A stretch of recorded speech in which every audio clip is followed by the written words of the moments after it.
recording here. Great. Sarah, thank you, it's all yours. Great.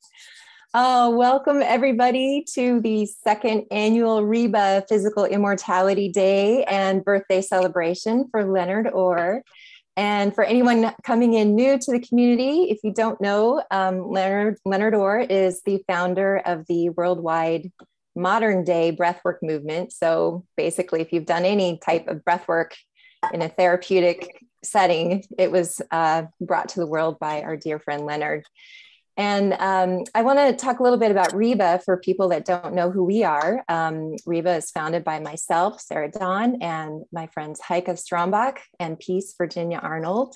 We've all worked closely with Leonard for decades. Heike, I think you've been there the longest for 28 and a half years. Yes. Yeah. Now and it's so 30 years.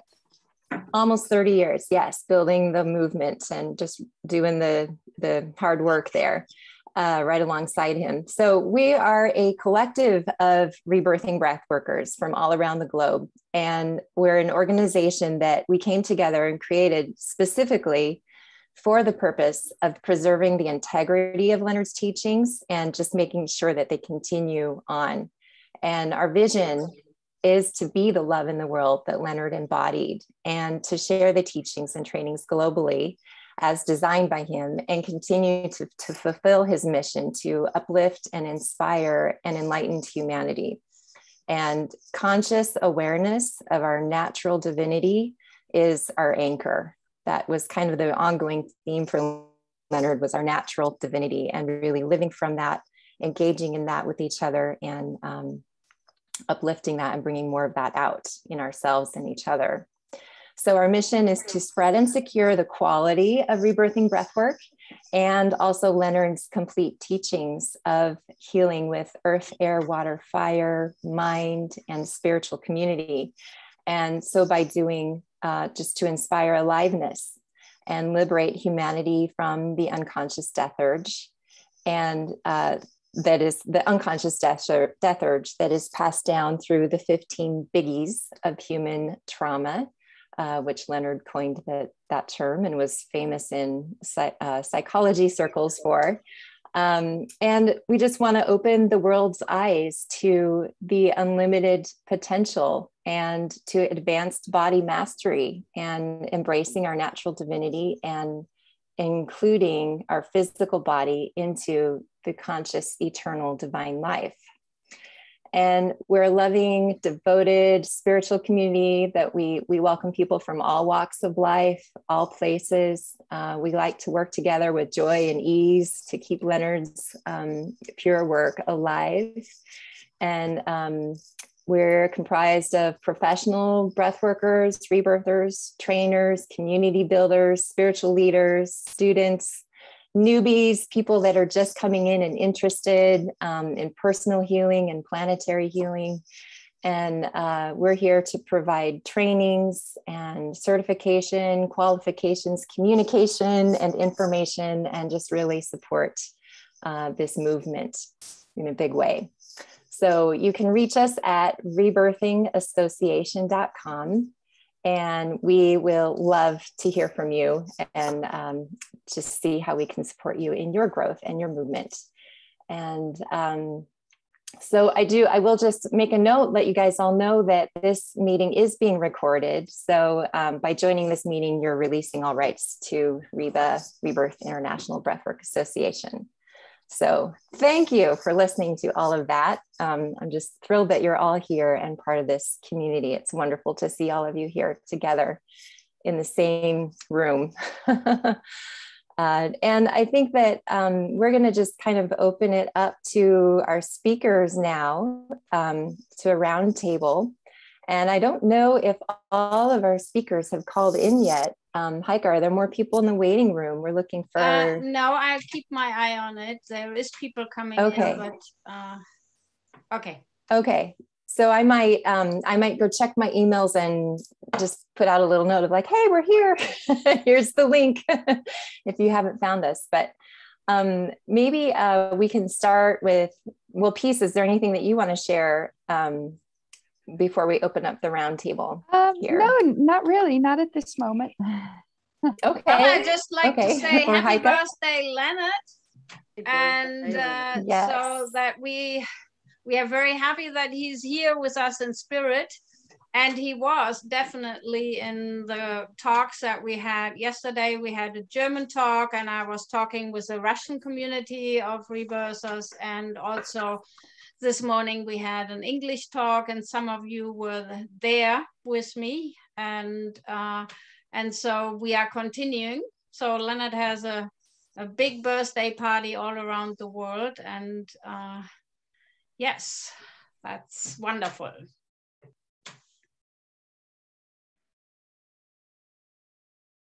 Sarah, thanks, Heike. Well, I'll just, can you hear me now? Yes. You can hear me okay? All right.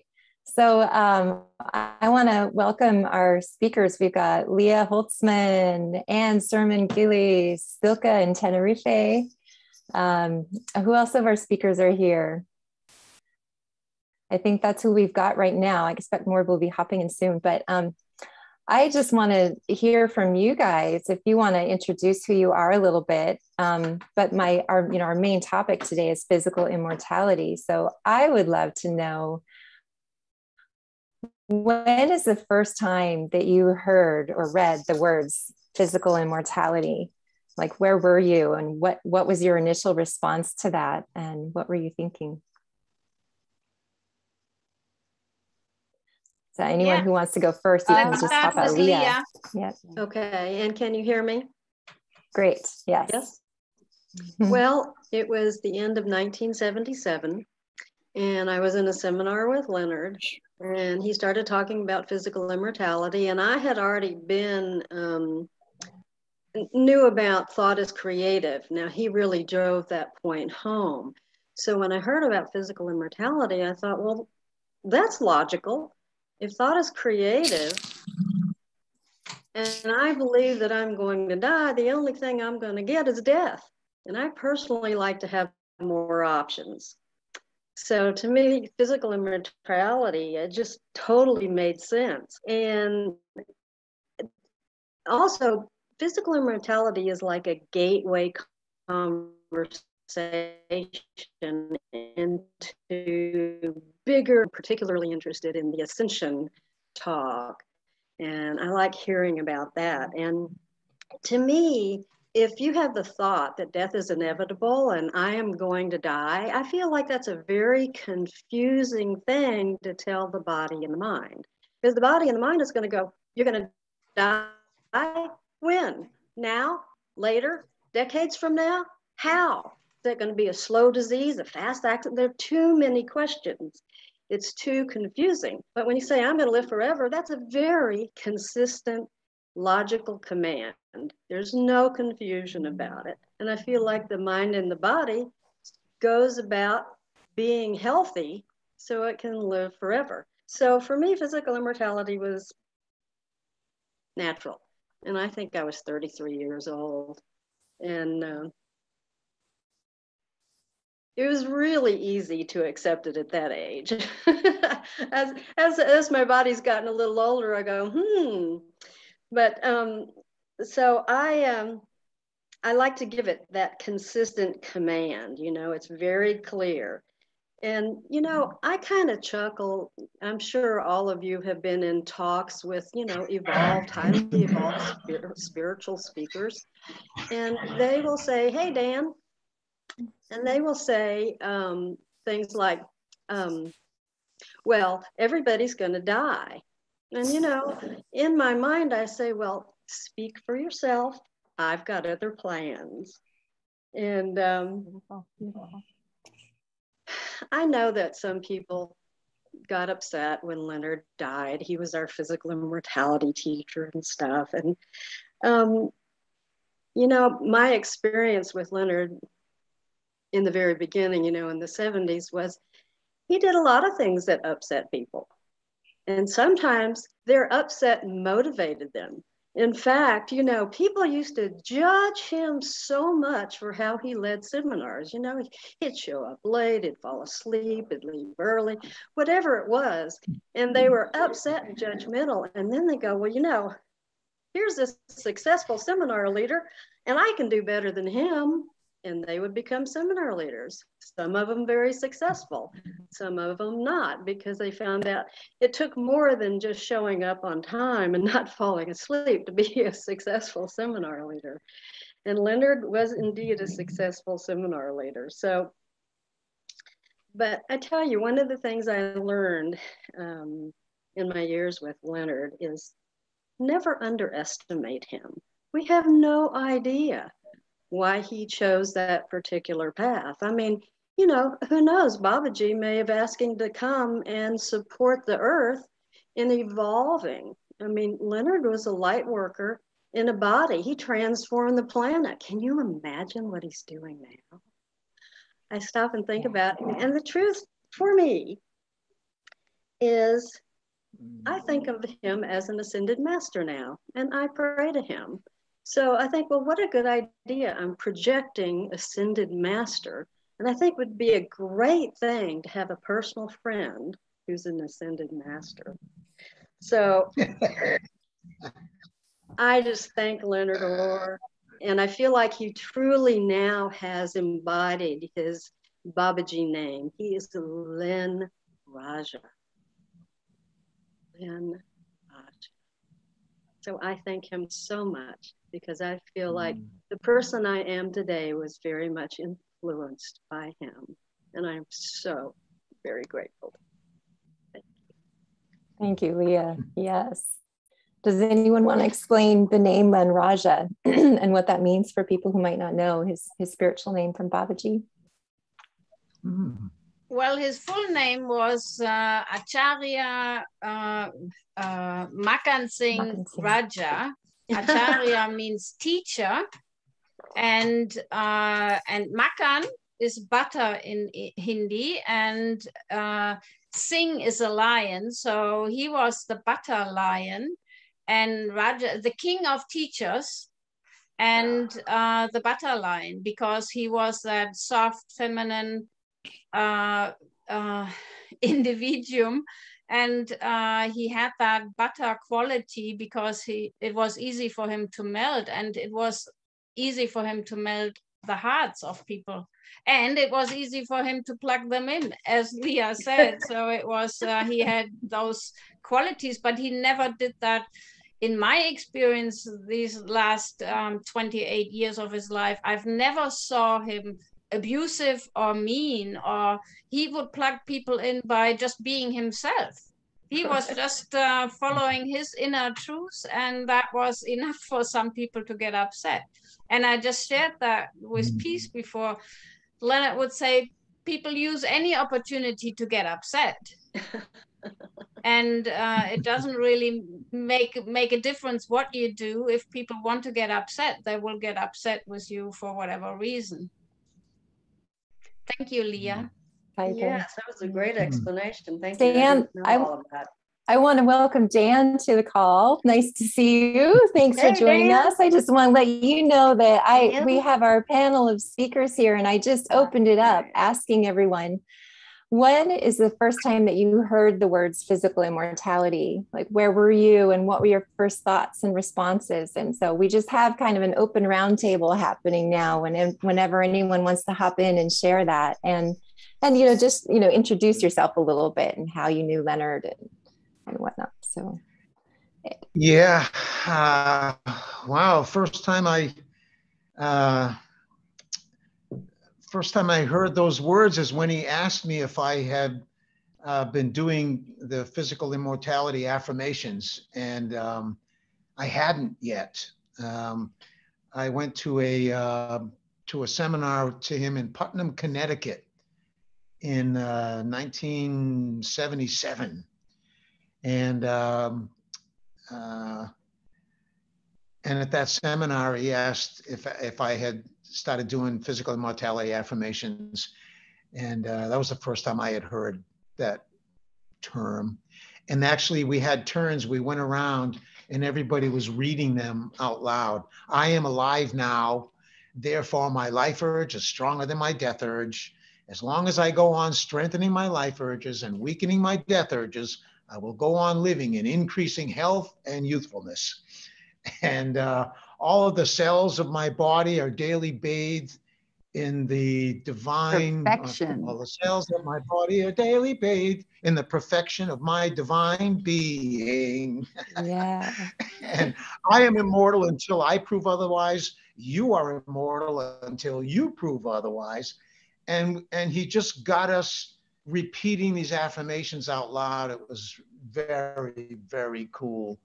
And it was the first time that I had heard that. And it actually gave me kind of a little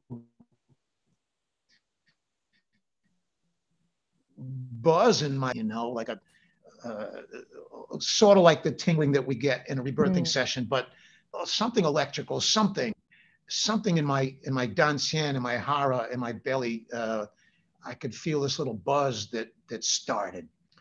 And then when I ended up in India, actually, the first trip to India, and Leonard was about 4 or 5 days or a week behind. I had gotten there a week early. And one day in the morning, Babaji hit me in the belly with the back of his hand. And he tapped me in the belly and he said, "Go meet Makan Singh."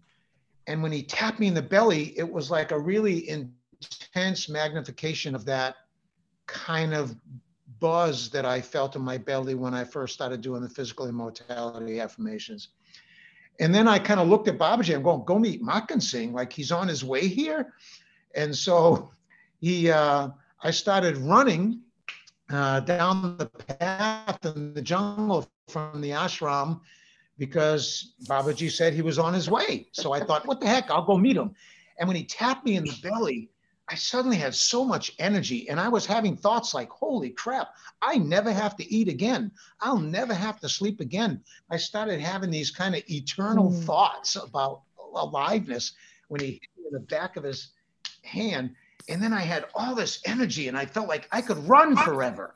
I started forever was like at the end of every sentence or thought that I had. And I started running down the path. I didn't even know where I was going, when I was going to meet. I didn't stop to think. I didn't ask Babaji for any details. I just started running down the path when Babaji tapped me on the belly. And then I got running for about an hour probably. And then I found the group. Leonard was stopped with these big rocks, and he had 5 or 6 people with him. And one of them was this woman, Vera, from Michigan, I think from Ann Arbor, who was having body issues. She had that Lou Gehrig's disease, and it was just onset of it. And she was having trouble walking with her limbs, and she couldn't walk any further. So they had all stopped on the path, and they were wondering, what were they going to do? Was some people going to go to the ashram and bring somebody back? And when I got there and I saw them walking, standing around, I had this vision as I was running to the path that I got so much energy. When I get there, I'm going to pick Leonard up and I'm going to run and carry him back to the ashram, because I thought that's what Babaji wanted me to do. And then when I got there and I saw that Vera was sitting on the rock and everybody was kind of scratching their heads, wondering what was going to do, I just picked her up and I just started running back to the ashram. And I goes, this is why I have all that energy. And so many miracles around Leonard, and miracles coming, miracles going. And that was it was kind of almost a little completion of that little buzzing energy I felt when Babaji tapped me on the belly, when I heard those words for the first time. Yeah. Beautiful. Wow, that's awesome. It is so activating, isn't it? I mean, when we sit with our body and really go internal. And I do this with clients sometimes. I have them sit down and I said, just see how it feels in your body when you start saying this, I'm going to die someday. This body has to die. And I see the heaviness come in. And then it's like, okay, take some deep breaths now. Now go inside and tell yourself, I can live forever. I am physically immortal now. I bring my body into the eternal conscious spirit of aliveness now. And then you just see them lift up. And whether or not we actually physically in this body achieve that, I feel like that's just going to be the boon if we do. But the point is how are we living our lives now? What vibration are we emitting now? Yeah. How is our quality of life and living? Yeah, but I love that story. That's just awesome. Yeah, great story. One of the most powerful things he ever said to me about physical immortality was this demonstration. He said, look, when I tell my finger to bend, it bends. And I tell it to straighten, it straightens. My body listens to every thought, every intention I have. And if I'm carrying the thought of death and the intention of death, my body is going to listen to me just like it listens to me when I tell it to bend my finger. Then that, like, boom, that really hit me. It made me immediately think, okay, I better start watching out what I think, because my body is ready to just respond to absolutely every thought. And he set me on that path, and he wouldn't let me meet him, actually. And when I finally decided to drop everything, quit my job, leave my family, you know, and go to 301 Lion Street, Theta House in San Francisco, where the rebirthing center was there in 79, 78, whenever it was, 77. I took a plane, and I took a bus 96 hours from Boston to San Francisco. And Leonard said, don't come to me unless you do these physical immortality affirmations. So for 96 hours on the bus, I was writing physical immortality affirmations, because I thought he'd be able to smell it or feel it if I didn't, you know? Probably would. I think you're right, Dan. That is some dedication. You were a good student. Yeah. And then when I got there, my wife, Louise, had decided to fly with the kids. I thought I was leaving my family, and I just could not say no to this calling. And then I was just so thrilled, and what a joy when I got to San Francisco. She decided to hop on a plane, and she was waiting for me by the time my bus got there. Amazing. And then my first meeting with Leonard, I'm in the hall outside of his bedroom, waiting for, I don't know if he was sleeping or breathing or in his tub or whatever, but we had a meeting at 10 o'clock or whatever. And, you know, it's like 3:30 or something, and I'm still waiting outside of his room. And then when I finally went in the room, he said, so what's your goal? I said, I want to live with just my spirit, mind, and body. I don't want to need clothes. I don't want to need money. I don't want to need food. I don't want to need anything. I just want to learn how to live off of my eternal spirit. So he said, beautiful. Give me all your money. And so I did. And I even gave him my Rolex watch, because I didn't have enough money for the training. So I gave him my diving watch that I had from when I was in the Navy, my Rolex watch. And I walked out of the room, and Louise said, hey, where are we going for lunch? And I went, oh, I don't have any money for lunch. And the adventure began. I walked down the steps. Somebody came in the door, and they said, hey, is this the place where you teach like this breathing, rebirthing thing? I said, yeah. Well, can you show me? I said, sure. They paid me $35. I did a first session at Theta House, and we went to lunch, and the adventure began. Nice, Yeah. nice. Yeah. Beautiful. Thank you, Dan.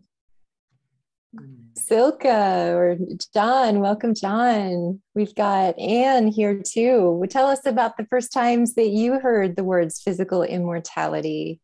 Hello, sorry. Silka, hi, we can hear you.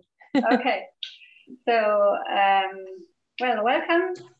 I live here in Tenerife, breathing center in Tenerife, and I love to be with all of you because it's just the best place to be. So yes. I really enjoyed. I was this morning joining some minutes with Heike, and I will be in the Spanish part also.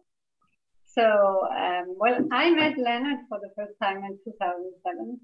And I think meeting Leonard is meeting the term of physical immortality. So, of course, I thought he was crazy. With many other things he was telling about the money and biology and everything.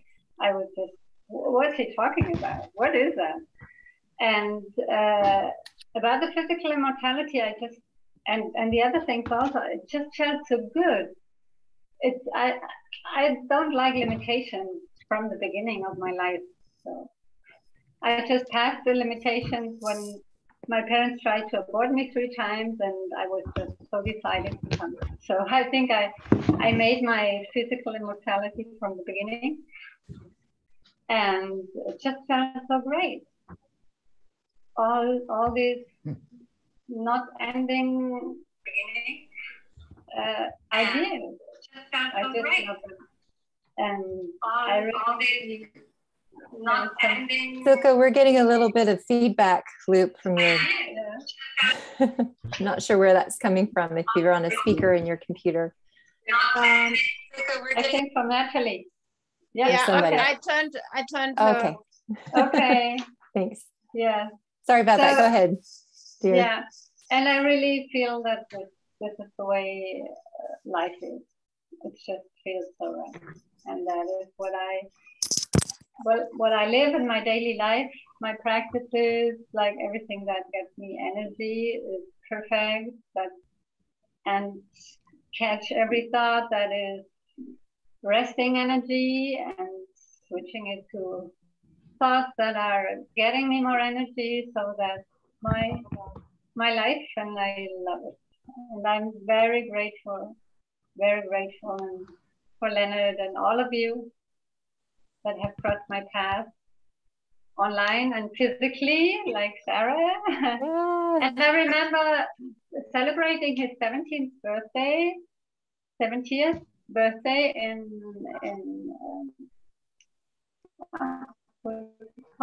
in his training center. Oh, in Stanton, yes, in Virginia. Absolutely, absolutely. You cooked for us. Yes, I don't remember if I did a birthday cake. I don't remember that. But I never forget this time. Yeah, thank you so much. Yeah, Thank you, I picked you up at the airport. I remember. Yes, that was. And then you took me to this huge supermarket. I've never in my life seen a supermarket, and it was so huge. And I came from Germany or from Spain. I don't remember, from Spain. I've never ever been in such a place, and after so many hours of travel, it was just, I was so overwhelmed. Yeah, I'll never forget that. I love you. That was the time Elena Tonetti joined us that week too. Was Elena Tonetti there? Yeah. I was in an apartment with her. Yeah, that's. And I'm still in contact with her because she is doing such a great work about the birth. Yeah, she is. Yeah. Yeah, we just shared her video with we share it in all trainings. Yeah. So, yeah. It's so important. Yeah. I was blessed to share with her an apartment and get into her video and do the translation into Spanish and German. And then work with her in New York for some trainings also. Yeah. So I was really grateful. Thank you. Thank you. Anne, did you want to share with us about your first time hearing the words physical immortality? Sure. It would have been, I had invited Leonard to come and speak at a center. I had a spiritual center in Memphis, Tennessee. And when he came, I don't think it was just the words physical immortality. There was just so many words. I'll backtrack. The first time I had any clue of anything that was happening is that a friend of mine had a picture of Babaji on his bulletin board. And I had no inkling about, that would have been in 1981, had no inkling about gurus or anything. And then he had this, he had the mark on his, he had everything going. And I'm thinking, if this is a spiritual leader, he really needs to get his act together, because nobody's going to want to follow anybody that's got like this dot here and these 3 marks. And that's just really strange. That was my whole perspective of branding. There's this guy is not branding very well, for sure. And so he kind of explained to me about the gurus and what that was all about. And I go, okay, well, that's pretty good. And then somehow I began to hear about Leonard. Oh, I know. I had a friend that moved to the Houston area. He was a rebirther. He was a rebirth with Sandra Ray. And I will tell you, I've had numerous trainings with Sandra Ray as well as with Leonard.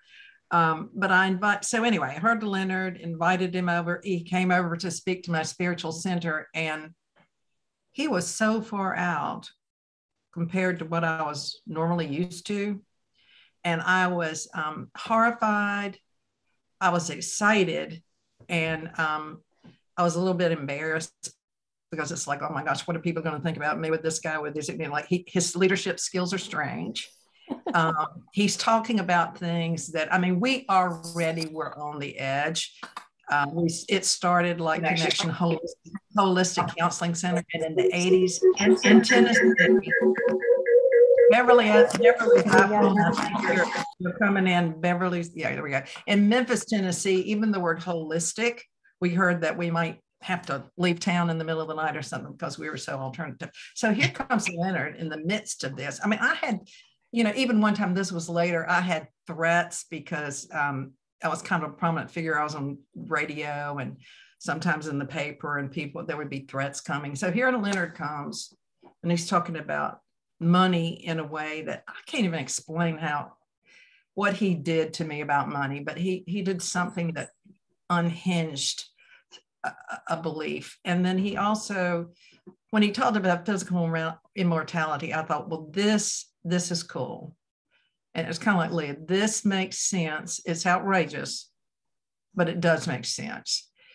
And so I started doing the physical immortality exercises, which I did religiously for a very long time, purification. But at one point, Leonard came and I just said, Leonard, I said, I am just not going to be able to keep doing all this. I said, I've been religious with this for so long. I'm just going to flunk physical immortality because I'm just going to have to let the cards fall where they fall because I'm not going to be able to do these things. When I first met him, and on a numerous occasions, he came and he stayed in my home, and he would bring somebody. I mean, was it Katrina, and then she was pregnant with the baby, and then somebody that was traveling with him, and I saw all of this, and what the first time he stayed with me, he was doing spiritual purification stuff for about 2 hours in the morning, which I thought, with my kind of busy personality, this is crazy. And now at my age, now I'm thinking, 2 hours is not nearly enough to be able to do spiritual practice. I mean, that's like just, just like the quick version of making it happen. And so I went all the way from he's crazy to his wise to, oh my gosh. And if I think about Leonard, I think about a puzzle. And, in a puzzle piece, you might not know that this piece of the puzzle has anything to do with this piece of the puzzle, especially if it's on the back side of the puzzle. But if you turn the puzzle over to the front side and you connect, you can see how it's all connected. And there were so many things in my life that were connected. One of the things, Leonard came, and he was talking about, I believe this was in Houston. I moved to Houston.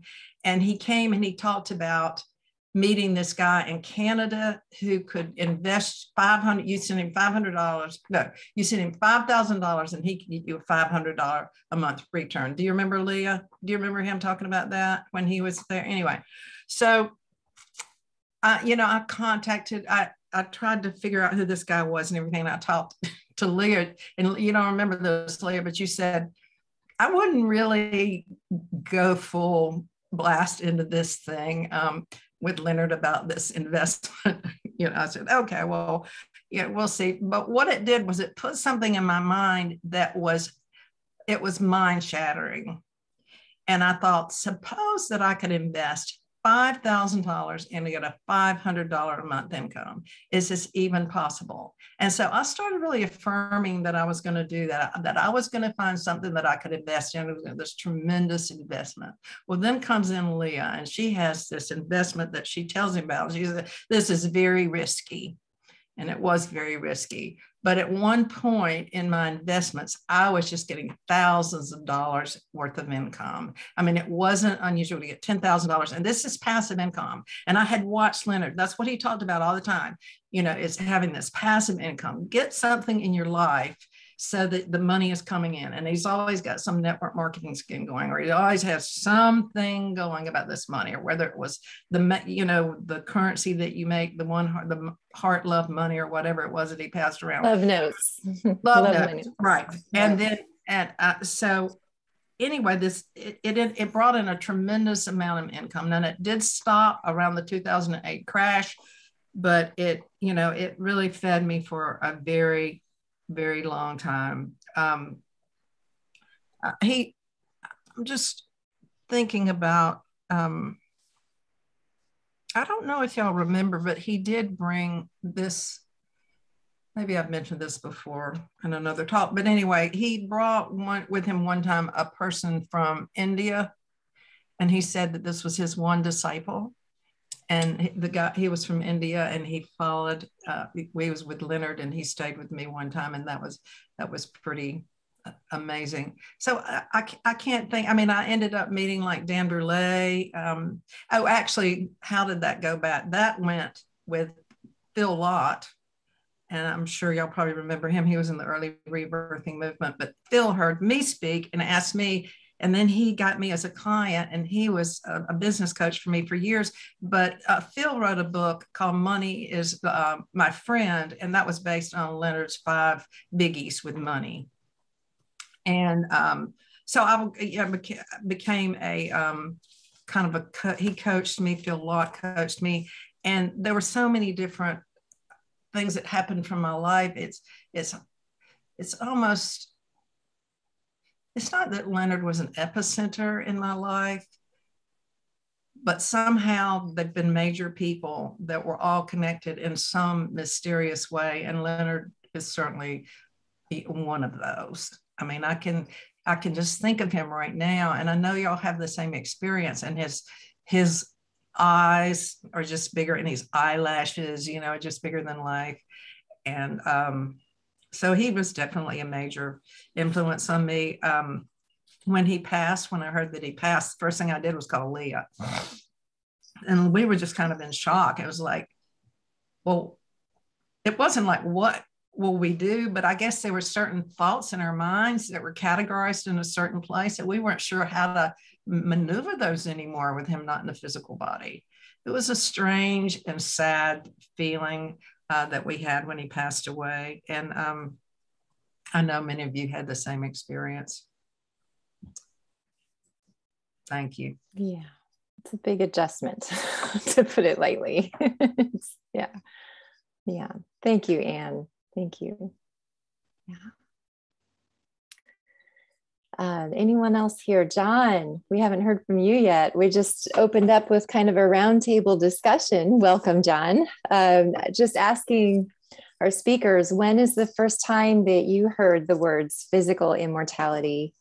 And what was your response? Like, where were you and what were you thinking? And just tell us a little bit about, you know, who you are and how you met Leonard. Sure. Yeah. Well, thank you for inviting and holding this space here. I heard about physical immortality, or contemplated the idea when I was little, when I was a child, and that's when I didn't have those words, but I just was contemplating death and contemplating life, and one of the options seemed like living forever. And then in the Rasta community, we don't ascribe to the belief that Haile Selassie died.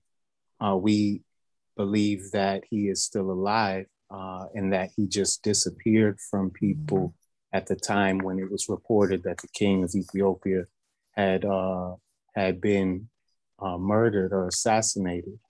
And that was, you know, in my early levels around 14, 15 level, I was reading books about Rastafari and coming into those understandings. But then I got into shamanistic ideas that were very embracing of death and its some of the beauty in what death is, and that made sense. But it felt there was this I don't know, it made life lose some of its meaning when it made me feel like I lost some of the will or the strength of my life force when I was considering these deathist ideas about how all flesh must return to the earth. And so basically, through coming into contact with Leonard and his book, Breaking the Death Habit, I was able to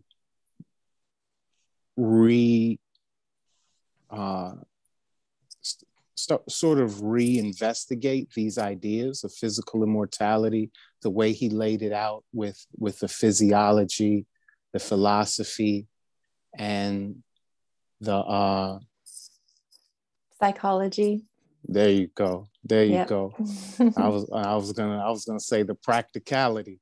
That works too. Throw a whole nother P up in there. But the way he laid those things out so clearly for us to contemplate, it really helped integrate for me some of the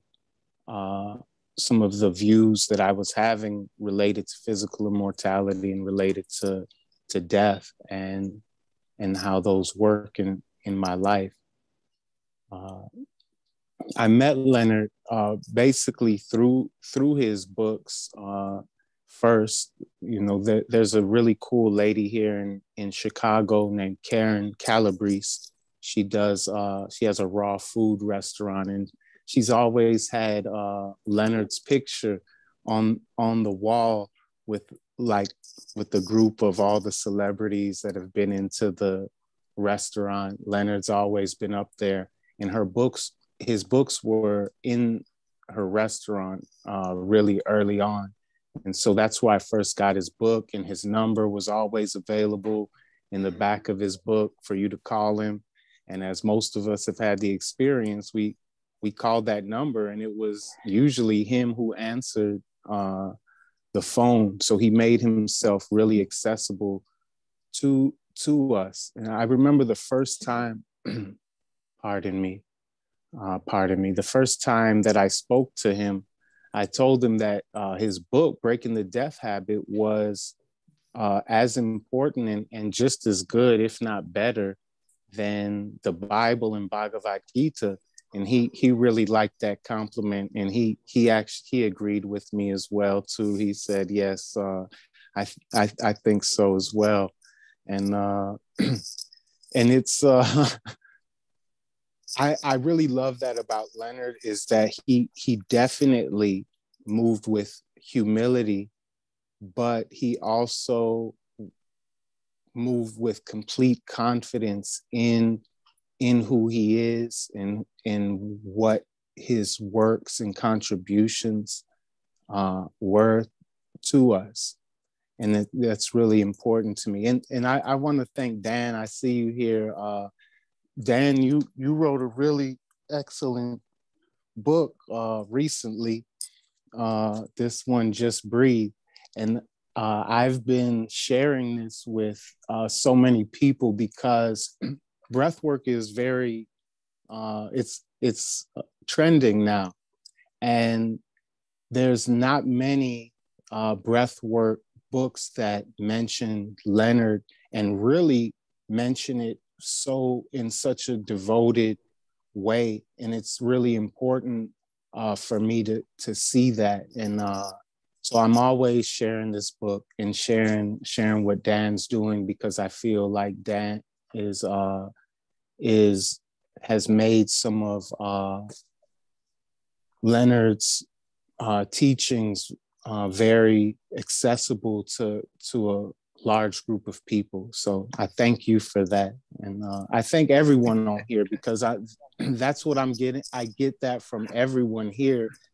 When Leonard came around, I ended up writing 3 books in 3 months. He came, stayed at my house. The last time he ever stayed at my house, I was so inspired and energized. I wrote 3 books, published them, and he was very surprised how quick because I told him, I was like, watch, Leonard, you done sparked something. I'm about to write these 3 books. And he was like, no, That's not gonna happen. But that's, and I said, I'm in 3 months, watch, and he was, and it happened. But I say that because this community here is that presence, that same presence that sparks that energy in us that Leonard did and does. We do that when we come together. So I thank you for that. Absolutely. Thank you, John. Thank you. You know, I feel that too. Hey, speaking of books, Physical Immortality, The Science of Everlasting Life, that book that Leonard wrote with the picture of Babaji on the cover. Does anybody have that handy? Because the introduction to that, the introduction to that is one of the most beautiful things I think Leonard's ever written. He says, this book is not for weak-minded people. It's for strong-minded people. It's for people who love themselves and love life. It's a short intro. Can somebody read that? I think it's so inspiring. I think it's one of the most beautiful things he's ever written, that one little introduction to the book. Heike, you've got it there? Preference, yes. Well, the preference. Now, well, the introduction. Yeah. This book is not for weak. This book is not for weak-minded people. It is for brave-minded people who love themselves, who love life, and who love other people. This book is for good people who are willing to purify themselves and keep purifying themselves. To purify yourself means to keep your love so pure that it keeps you practicing the truth in all your relationships. The love that produces physical immortality is eternal patience. This love has infinite kindness. This love must include infinite mercy and forgiveness. This love must also contain an intelligent discipline and much wisdom. Physical immortality is a social experience that includes everyone on earth. Loving your neighbor cannot be a superficial thing. It has to be more than words. Love is a gentle power, but it is very powerful. Life on earth is not for weak-minded people. Let's face it. All weak-minded people in the past have died. And all people who thought they were strong-minded but weren't also died. But many people have acquired enough integrity to achieve the eternal life in their spirit, mind, and body. Shall I continue? Beautiful. I think that's isn't great. It? Wow. Thank you, Heike. It just continues. Mm-hmm. Okay. You know, and he also, the whole physical immortality thing can sound just too far out and too weird and too woo-woo for people, but less and less. Biological immortality is actually a very popular phrase right now. More and more, maybe because of nanotechnology and cloning organs and so on, in a scientific medical way, we're creeping towards everlasting life, and so, Leonard was just this huge pioneer, way, way ahead of his time. And I remember, Leah, you were saying that, when Leonard passed, I was bombarded by a few people too with kind of like, see, I told you, see, I know nobody can live forever. See, we told you. And like, yeah, whatever. Okay, sure. And my feeling was, hey, the first person that tried to climb Mount Everest, and maybe the first 20 people who tried to climb Mount Everest, you're going to find their dead bodies halfway up that mountain. But because of them, last year, there were 300 people lined up at the top of Mount Everest just to stand there for a couple of minutes to get a picture. That's how many people are climbing Mount Everest. When, what was it, 20, 30 years ago, whatever, one person finally did it after, centuries of people trying. So Leonard opened the door a little wider for making it easier for the rest of us. And he simplified it too. He took it out of the woo in a beautiful way. He would say, like, look, we know that our matter is eternal and energy is eternal, right? I mean, physics proves that. So my body as matter and energy is eternal. So if I could breathe, and he said, if I could breathe, infinite spirit is already eternal. Nobody argues with that. People, they're wide open to that. Yeah, eternal spirit. Yeah, we're wide open. And they also have to justify that the mind is eternal. Like I come from the Catholic Church. If the mind wasn't eternal, heaven and hell wouldn't make any sense. You wouldn't know why you got there and what the hell you were doing there, right? So we know that the spirit is eternal. We know that mind is eternal. And so if we can breathe eternal spirit into every cell of our body and breathe eternal spirit into the spaces between every cell in our body will have no choice but to take on the qualities of that spirit. And then it's just a matter of us waking up to every little thought and every little habit and tendency we have that subtracts from that possibility. And maybe, maybe some of us right here are going to make it. We'll still be here talking about this in 50 years. I plan to be. And so, I hope to be here. Yeah. Yeah. Leonard used to say, chocolate chip cookies are reason enough to want to live forever. It's true. You don't need a lot of good reasons to live forever. You just have to love life, you know?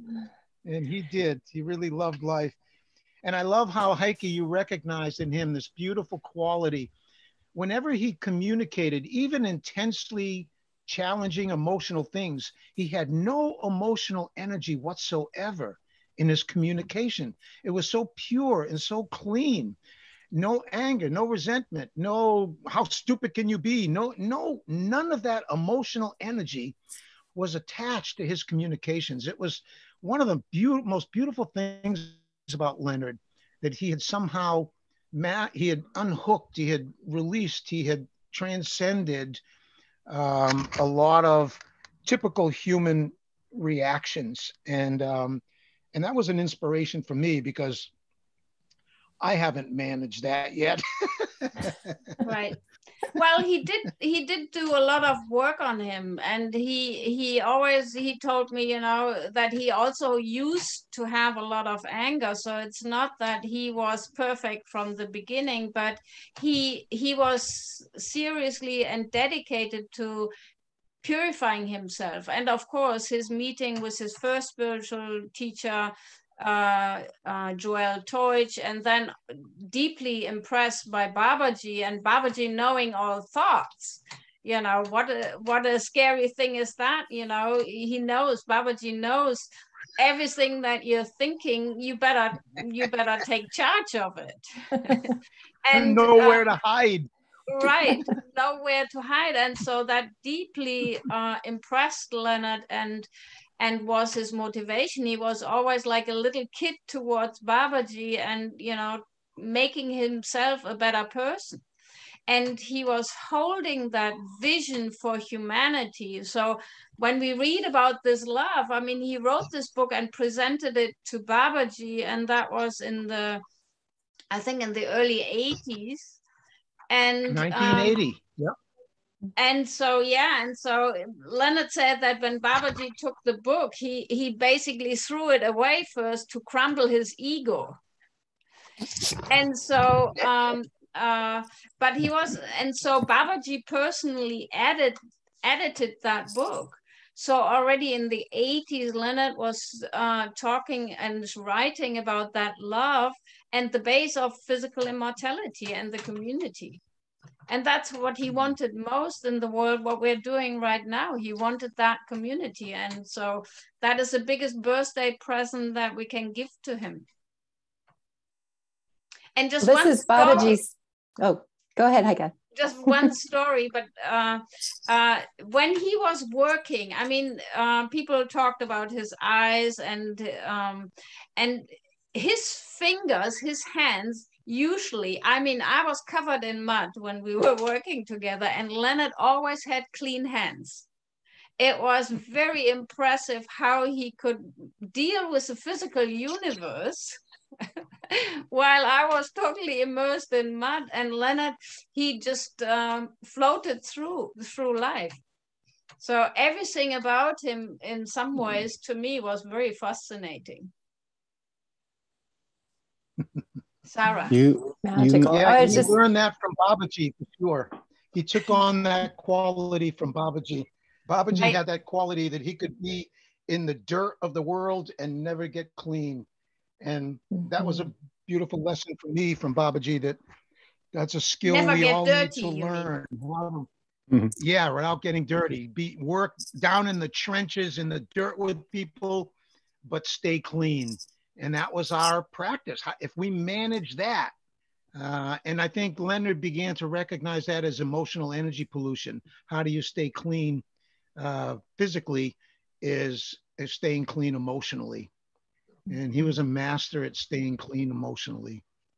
I personally think that he was helping the whole earth stay a little more light and clean emotionally, because as soon as he left is when some of the deepest crises on earth began to pop up, and they were very much related to breathing, to the breathing mechanism of people, and when you look at right during the time when Leonard was getting ready to disappear or make his transition, there was all those fires on the forest fires on the lungs of the planet, and for me it may just be my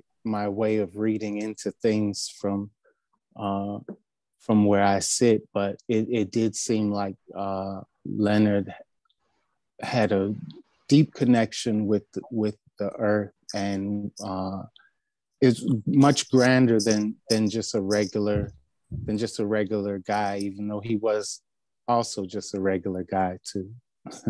Absolutely. And it's profound to think, I mean, I think you're right. He had that relationship with the earth and spoke of doing the spiritual purification practices with fire specifically as a way of supporting the earth. And, but look at the way he impacted human consciousness. Silka, I see you waving. You have something you want to share, or you need to leave? You're still muted, dear, if you can. Yeah, I need to leave.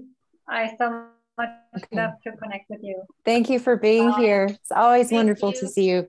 Ciao. Thank you. But yeah, I was saying how Leonard impacted and uplifted human consciousness when you consider the impact of one breathwork session on your life, just one of them, pick one breathwork session, and how that transformed you. And then consider that millions of people around the globe are doing breathwork and all of that transformation and purification, because it is a purification of the body and the mind and bringing more spirit into the body. It's really profound to contemplate that. But I wanted to go back to the book, Physical Immortality, and just mention for people that don't know, we're talking about Babaji, Harikan Babaji in northern India, who was very much Leonard's guru and is considered an incarnation of Shiva. Oh, well, we can't see it right now, but yes. There is a big picture up there. Yes. And Leonard credited Babaji for his revelation of the connected breath technique and the spontaneous experiences as he was having in his bathtub as a college dropout. And Babaji actually drew the picture on the cover of the book, Physical Immortality, and you can meditate on that. It's a powerful, it's beautiful. That one. Yes. So I want to check in with Heike and Peace. We are always hosting these events. I don't know how much we're sharing about our personal experience, but do either of you want to talk about the first time that you heard the words physical immortality and where you were and what you were thinking about all this? Yeah, I'd like to share about that. I was one of those people who didn't know I was calling Leonard, but ended up on the phone with him and down in Virginia within a short period of time after that. But right before I I called him. Well, I had heard, I was in a training with Sandra Ray, and she always talked about Leonard in every training I'd been with her. And, you know, she had said to have a friend like Leonard is really an extraordinary thing and a life enhancing and affirming thing. And I'd never really expected to meet him, but as I said, we did connect, and I did go down there. But before I went down there, I called him and said, you know, before I come down, I want you to know, I'm not so sure how I feel about this whole physical immortality thing. And I don't want to bring, you know, a negative energy, you know, oppositional energy in. And he goes, oh no, don't worry about it. It's just to give you your best chance at, you know, removing obstacles and limitations to your human potential to give you the best, you know, life experience. So all I ask is you contemplate this, just think about it. And I said, oh, okay, I can do that. Hang up the phone. And so I immediately start thinking about it. And the first thing that came up out of the depths was, I cannot afford to live that long. And this was such a revelation to me. It revealed that I had completely swapped out life energy, the current of life, you know, as the determining factor for money, this symbol, you know, this, which is meant to facilitate trade, but we've made it into so much more. So that currency, you know, money as a currency replaced life energy as the true currency. And of course that, you know, that changed my life, and everything that followed has been a life-changing experience for me. So I wanted to, and Anne Sermon Gillies has a Facebook group that I've now joined her on, and will be joining her on, Abundance Affirmation. So it's interesting that coincided with this meeting, that from Physical Immortality, I will be exploring money. You're gonna have to tell that story when I interview you. Yes, I think that about would be the a life good energy. One. Yeah, versus that's a great story. Absolutely. And I'm going to be the minister of mana from heaven, out of thin air. That's going to be the minister of mana. I love that. The mama of mana. The mama of mana. Mana mama. That was the first mana one, mama. actually. I love it. Yeah. So Leonard had that brilliant insight and understanding about immortality, how it's just directly linked and maybe synonymous with spiritual purification. That spiritual purification leads to physical immortality inevitably. And if we don't volunteer for spiritual purification, life forces it on us. I thought that was just such a brilliant insight and an understanding into life that I'll carry forever with me. Really, just a brilliant realization, insight. Awesome. So I'm going to throw this out there and put you all on the spot. How are you doing with the practices? Are you guys getting enough time with the fire? How's your relationship with bathing? You know, are you breathing daily? Like, what does this look like in a really practical way for you? And what are you doing to apply these principles? Because yes, we can think about it and feel great and be sending our body that message that's working with the mind. But what about like the physiology, the physical practices? Does anyone want to speak to that? Well, first I like to share about my hearing physical immortality. Oh, Heike, yes, time. Of course. Yeah, that's okay. So I used to be a nurse working in geriatric hospitals or geriatric homes and in psychiatric hospitals. And so, 10 of my best friends died at my age when between 15 and 30. So I had a very close relationship with dying people. So I was immersed in the death urge, holding hands with people dying frequently. So, and when I came to Campbell Hot Springs, and they were talking about physical immortality. I thought, wow, what a fantastic turnaround of everything that I have experienced in my life. And the first time I heard it, I thought, wow, this is for me. And I was a changed person just by hearing that idea. And so, and then living around Leonard, I mean, the first years when I was around Leonard, he was much more enforcing everybody to do the practices. He relaxed a bit on it, which I don't think did him well in the last years of his life. But you couldn't be in his presence without doing the practices. So he was very, so I would never dare to not take a bath and meet with him, because he was like, he was sure that he did not want to process unnecessary energy for other people. So he really took care of himself. And that plugged people in a lot, because he would stay in the bath as long as he felt he needed to purify his energy. If people could go to the bathroom or not, it wasn't his problem.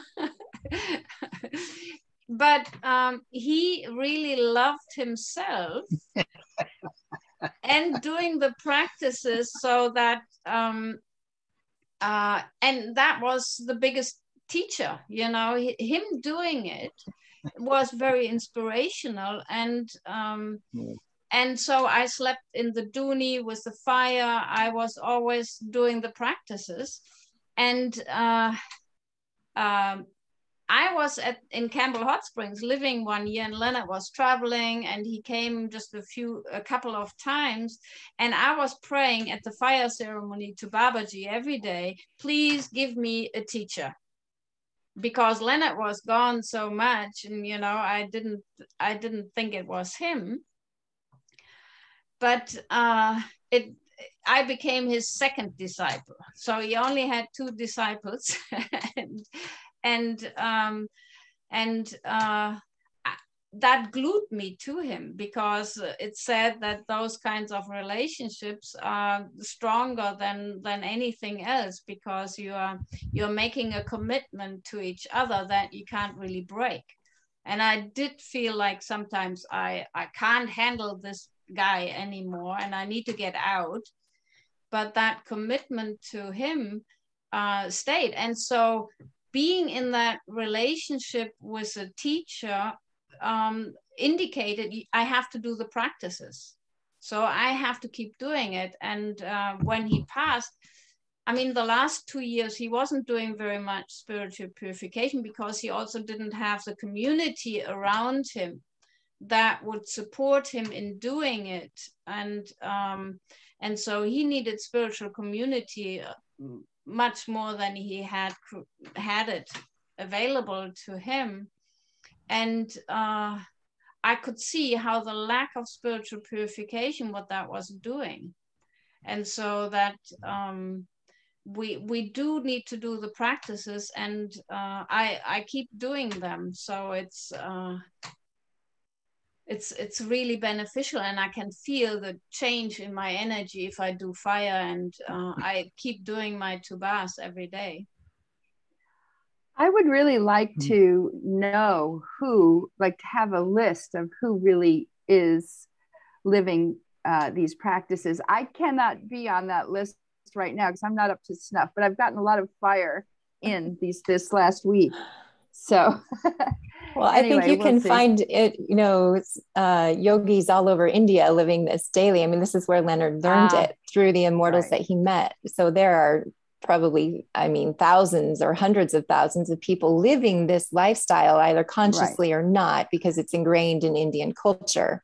But, you know, certainly there are people or yogis that are very conscious and know exactly what they're doing, probably no more than Leonard. No, I'm talking about in the Western in world, in our Western world, in our community. I know I'm kind of putting us all on the spot here. Yeah. Well, not to say, but just to say let's see where these, let's look at the results as a scientific study. Yeah. Not as a judgmental thing at all, because well, I know I can speak a little bit about it too. I know that when I met Leonard, it was the same thing. I had to do a day of fire before I could go see him, before he would come to the training center and see students. They had to at least have a breathwork session or a day of fire, preferably both. And he was just coming out of his healing his senility process. I don't remember how many diseases he had healed, but it was been years since he had really gotten out there training and teaching, and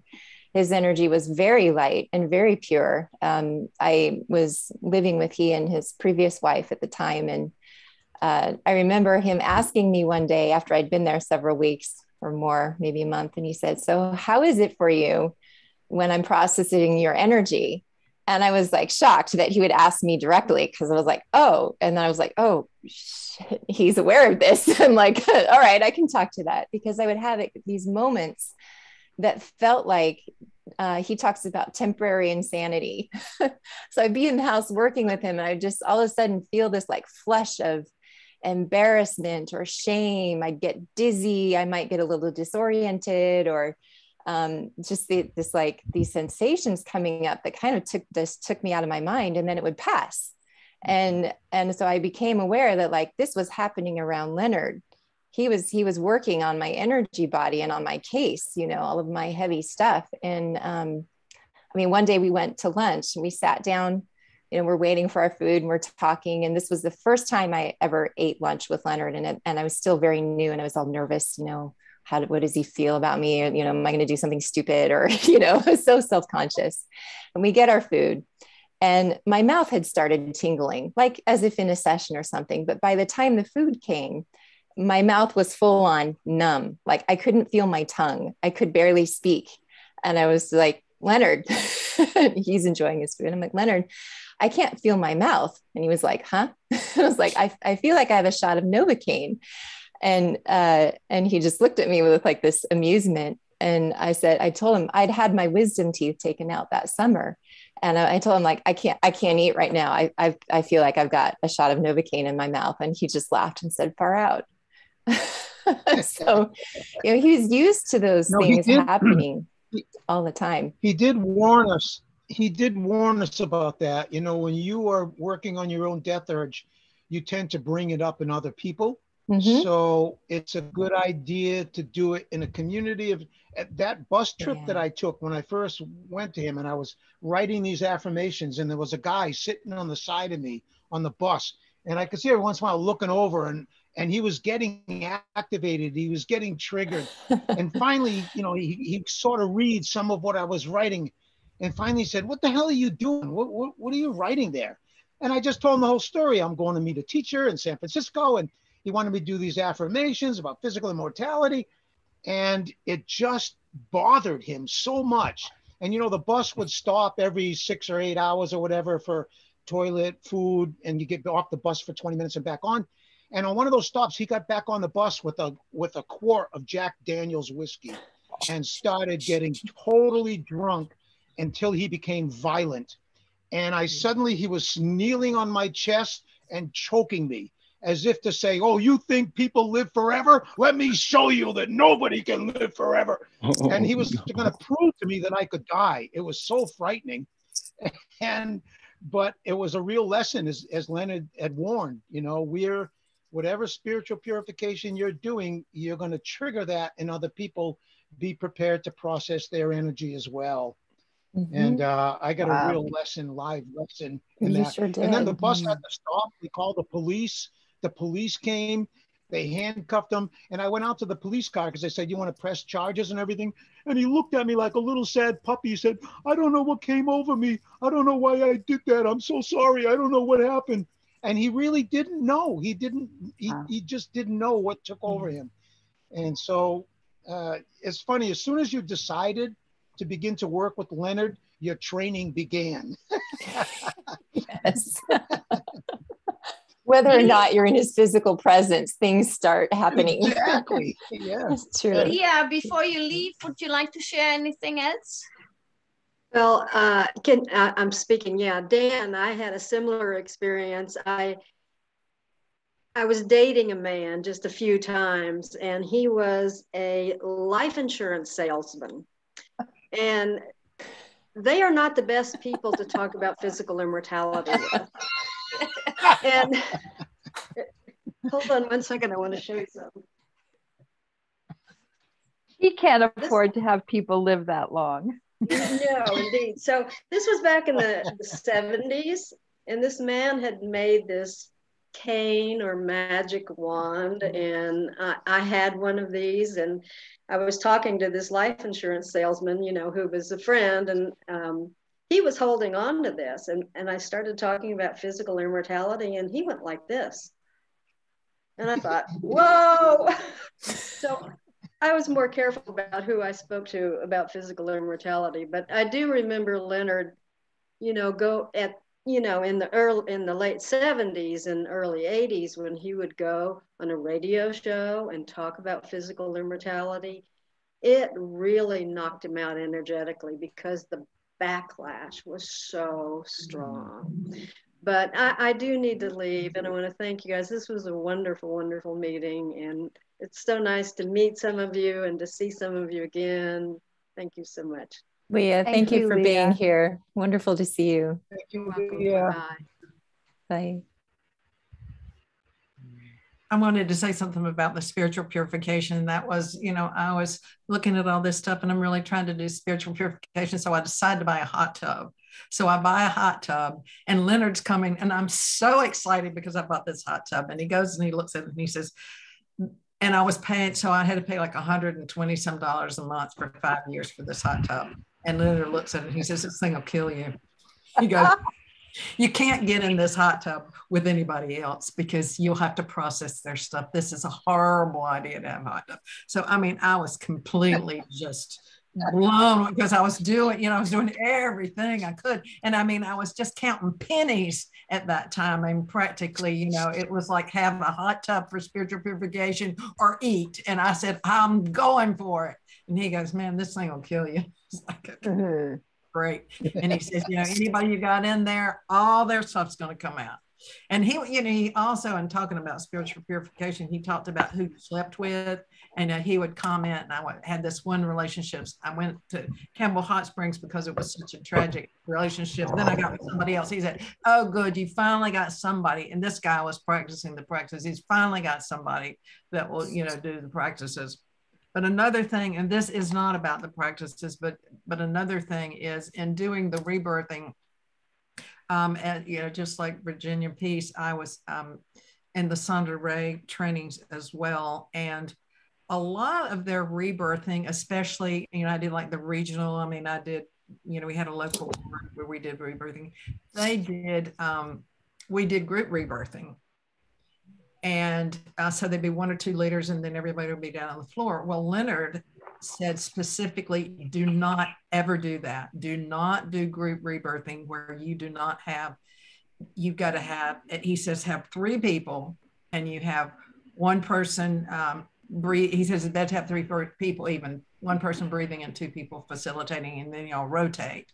And so I had people in the training that I, you know, I said, well, I just, you know, really, Leonard just really talks about this, and they're very Sandra Ray, and I'm both, but I'm saying, and he says, no, we shouldn't be doing a group. You got to process as the rebirther, you have got to process all that energy when people are doing the breathing, and oh, it's going to be fine. Well, there were about 5 people involved in that group rebirthing. I want to tell you that 3 of them died, 3 of them.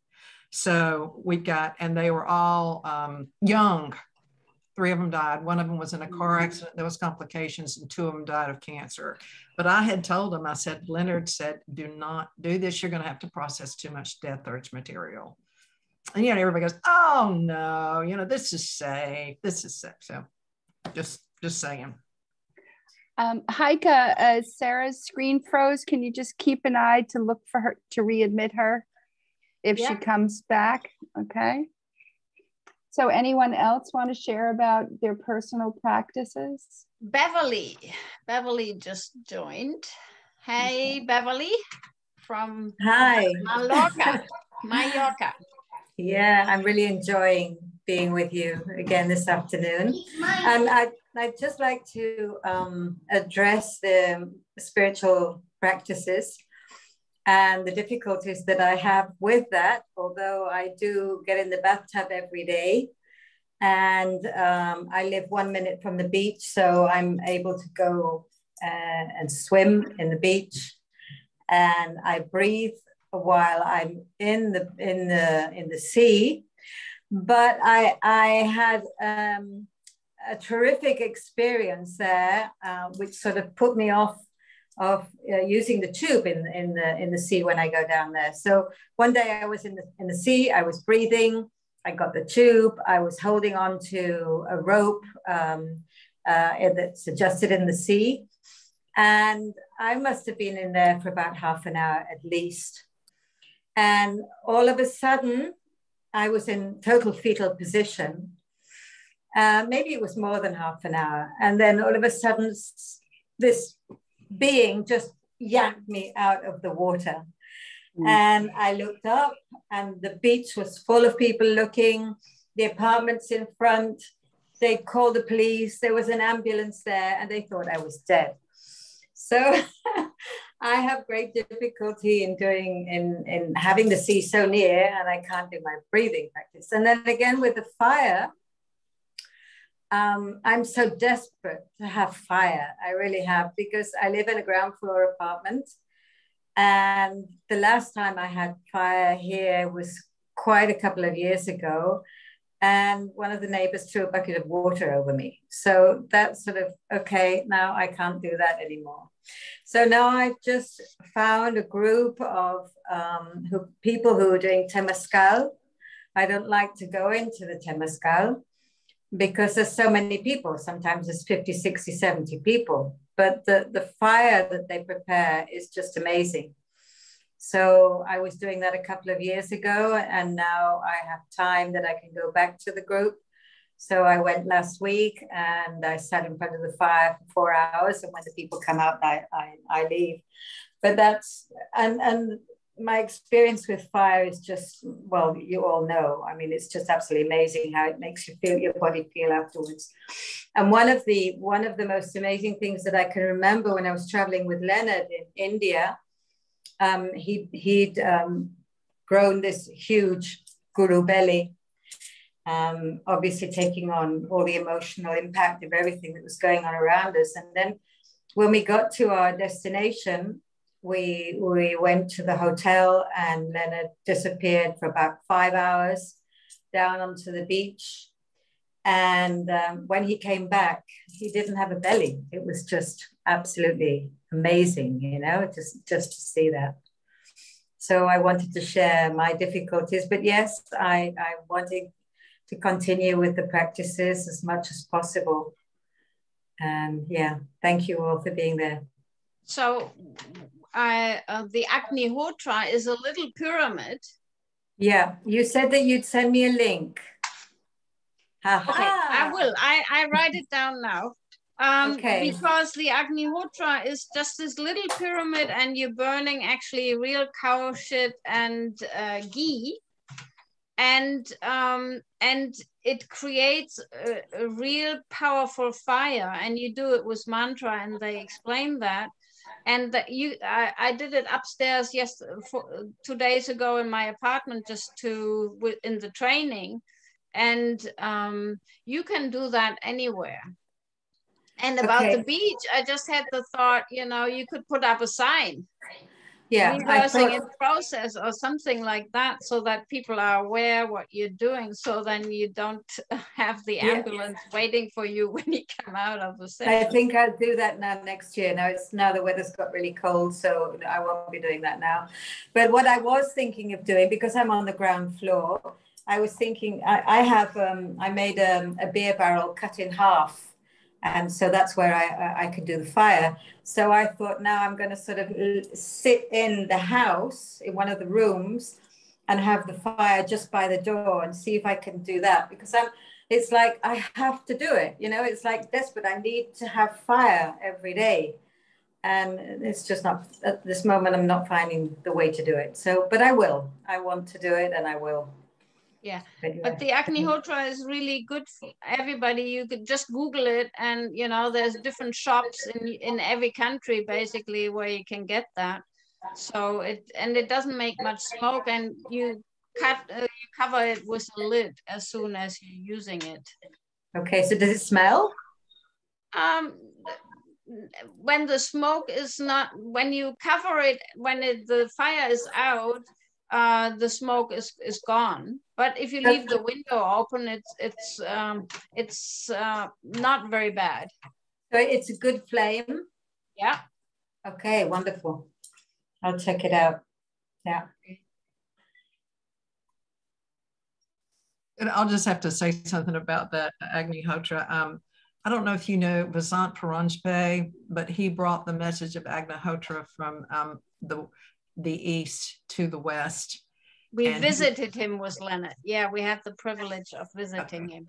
Well, he visited me in my house, and he brought an entire entourage. So I go up, the first thing I'm going to do, I'm going to touch him. They go, don't touch him. And then the next thing is like, okay, what do I need to go? No, we've got cooks. And then, So anyway, he stayed with me for about a week. And so I'm trying to explain this fire ceremony to people, and we're upstairs, and I've got some friends up there, and I'm so almost like suburban housewife, and we're burning this stuff. And I said, I would have never have believed that I would be sitting upstairs with friends, and we'd be burning cow shit up in my third bedroom. And I was just laughing. It was hilarious, because part of me is like buying the whole thing, and the other part of me is like, this is the weirdest thing in the world. So it was just everything I got ready to go, don't touch, no eat, that seems like, okay, whatever. And so that was quite an experience. I had a spiritual center for about 10 years, and people from all over the world would come through that. So I was really fortunate to be able to house, they all stayed with me. And so I was really fortunate to be able to handle all of those. And that's, of course, how I met Leonard, and that's how he ended up staying with me. But anyway, but oddly enough, for the first time in years and years and years, I got that little Agnihotra thing out yesterday, and we were burning fire in it. And I have not had that out for maybe 25 years. So yesterday we had it out. So wow.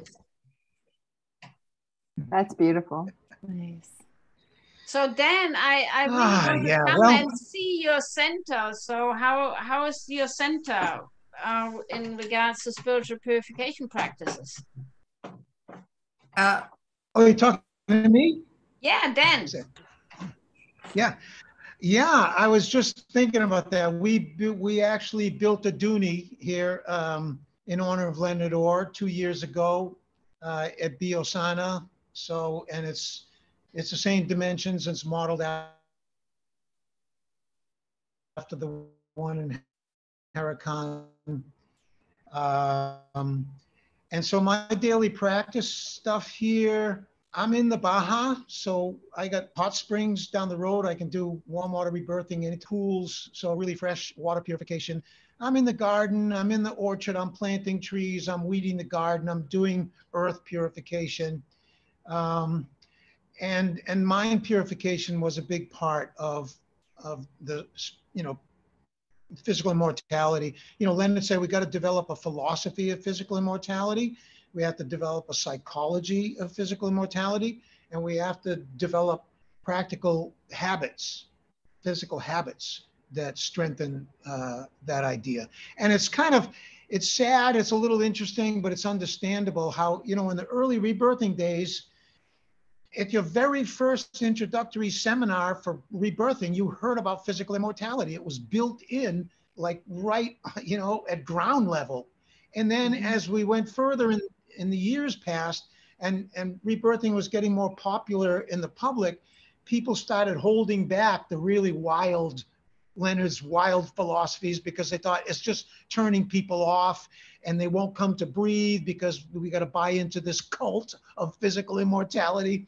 So a lot of rebirthers sort of put it on the back shelf and didn't talk about it. But Leonard really saw it as an ethical, moral obligation to have this conversation with anybody you teach breathing with, because the breath gives the mind its creative power.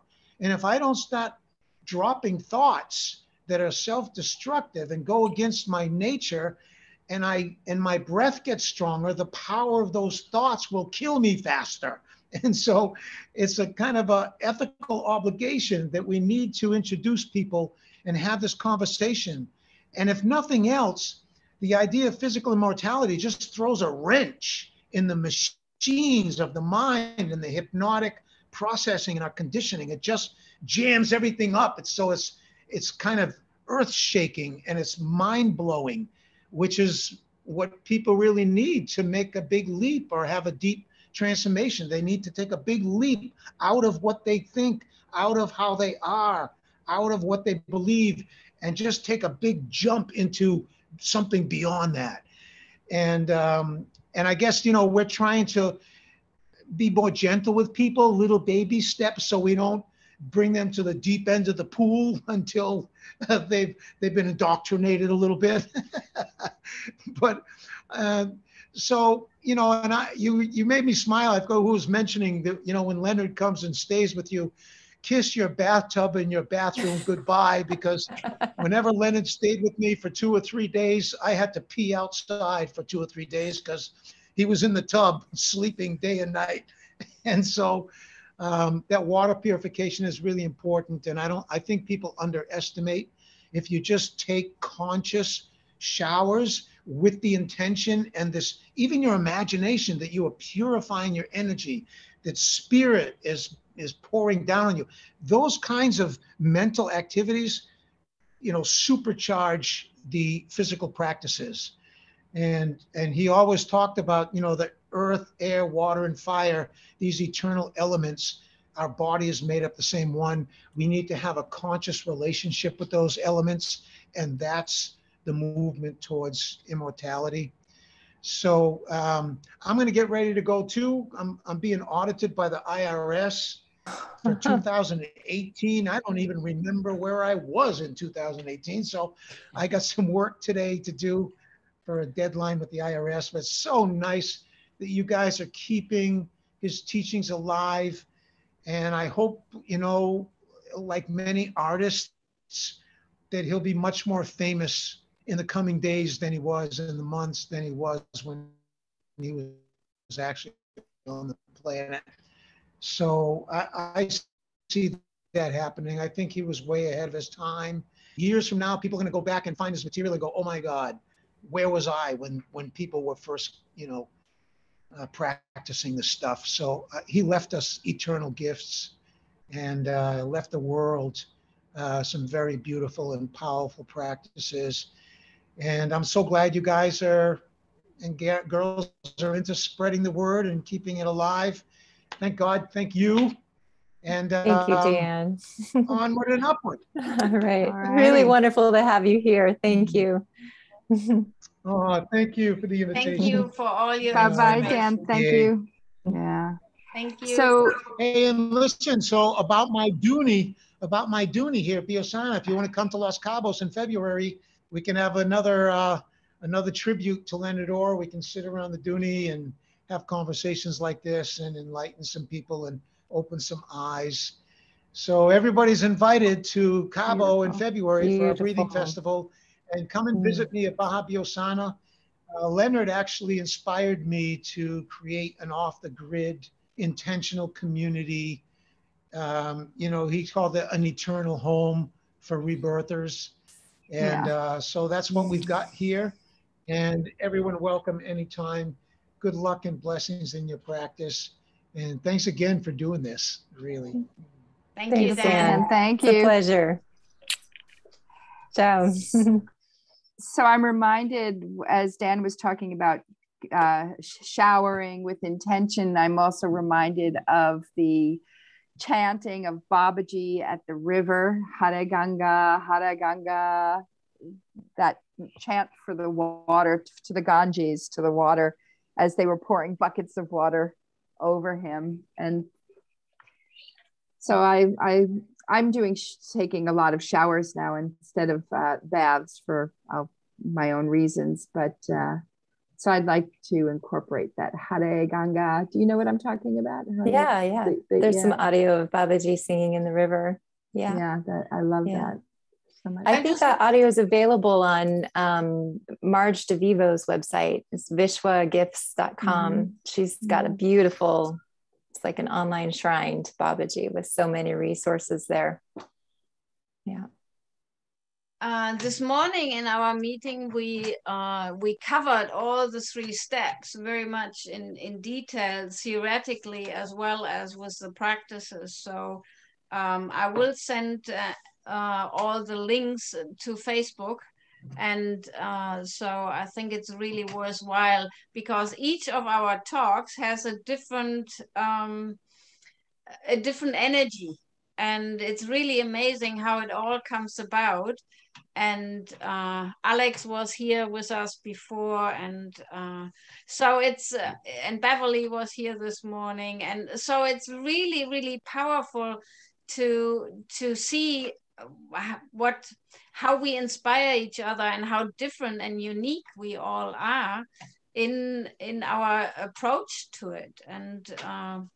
And it's wonderful to just be able to share about it. So I'm very happy. We do have another 20 minutes because we do have to stop on time. We are not stopping, but we will finish the English group, and then we will have all the Spanish speakers come in and join us. So I would like to won't stop and restart. They'll just come in and join. I think I should stop the recording and start again, so that we have different 2 recordings. I would like to bring up, I've been delving into the Boganathar information. I'm not going to talk about it. I'm not planning on talking about it too much today, but this Kriya Kundalini yoga, and they talk a lot. I'm realizing that Boganathar, who carried the practices over to China, and that's where Taoist and the immortality practices, the Taoist immortality practice and healing practices bloomed and took root and are still active today. And as I go deeper into just gathering information, I'm seeing this building of the vital body, and through these Kundalini practices in the Kriya Yoga tradition. So I'm just putting it out there because if anybody else is exploring this and has something to share about it, let me know, because this is, for me, this is the new journey. So in addition, not instead of, but in addition to, this is the expansion for. Right. Well, yes, I can. Oh, go ahead, John.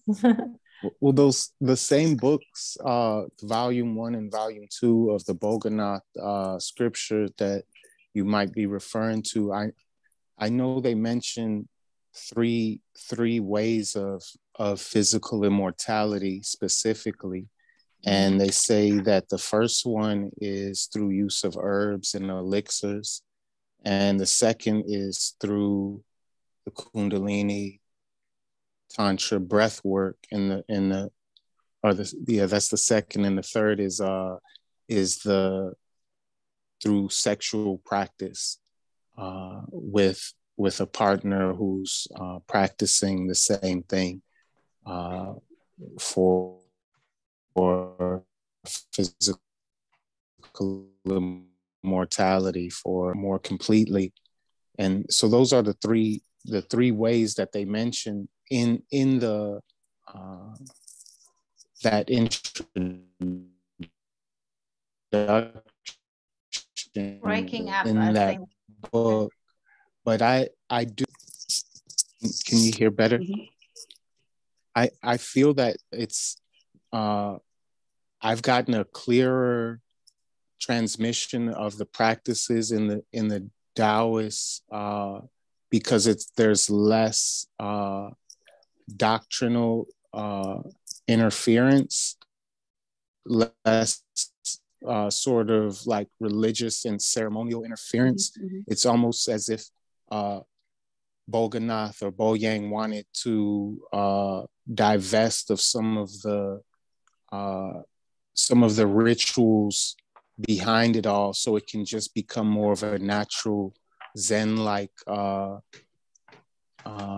working in our life of physical immortality. So the practices he did expound upon a huge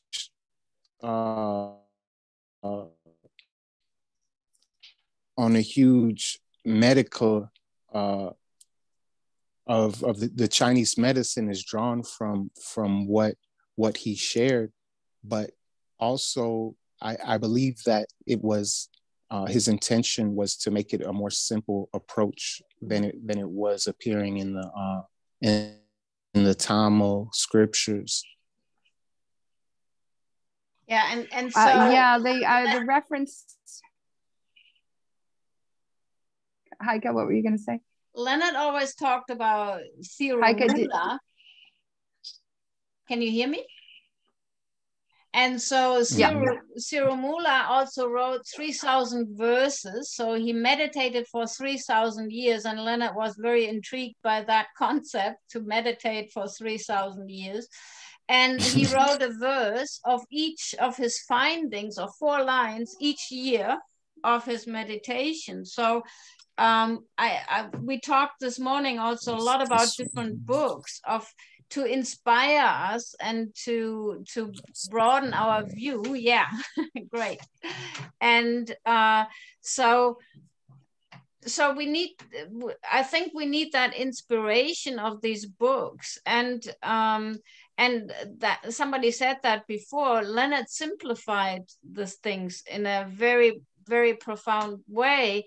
Because when I read in the training series affirmations for physical immortality, he talks about all the cellular transformation, and that's what medical science now talks about. So the affirmations are filled with wisdom. Mm-hmm. And so that's why he was so encouraging that we should do these affirmations, so that we really internalize these messages.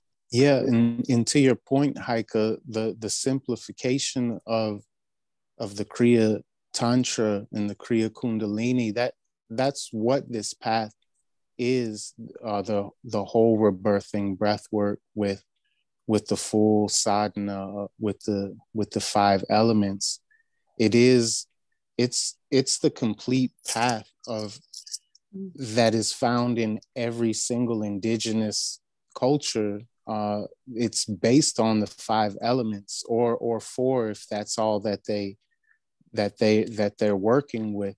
But this is the common denominators in everything. So the extra pomp and circumstance of some of these scriptures, it's fun, and I do get something out of it. What I get from it is, like, when I'm in my dream world, or if I'm deciphering symbols or things of that, the symbols and the words that are used in those scriptures, they have meaning for me. But the most practical is really what we've been given already. That is already, like, sort of extracted what's most important out of every indigenous practice without the doctrine.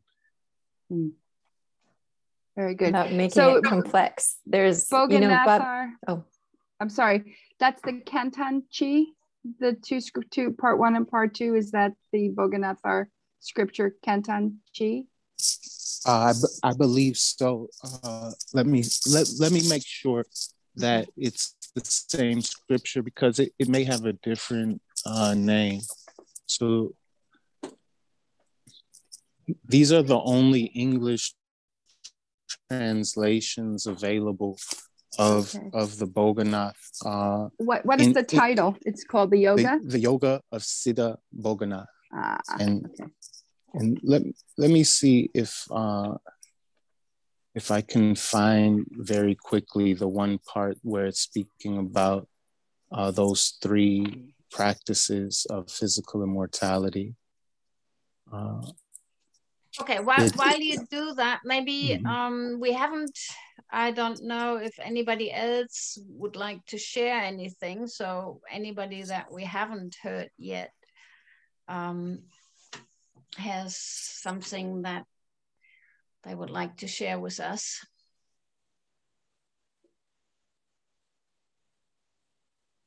Just an invitation.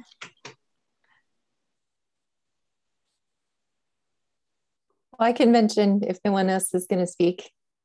PC mentioned Kriya Yoga, and I know that Leonard said that Babaji told him that the rebirthing breathwork is the new Kriya Yoga, that it's faster and more powerful.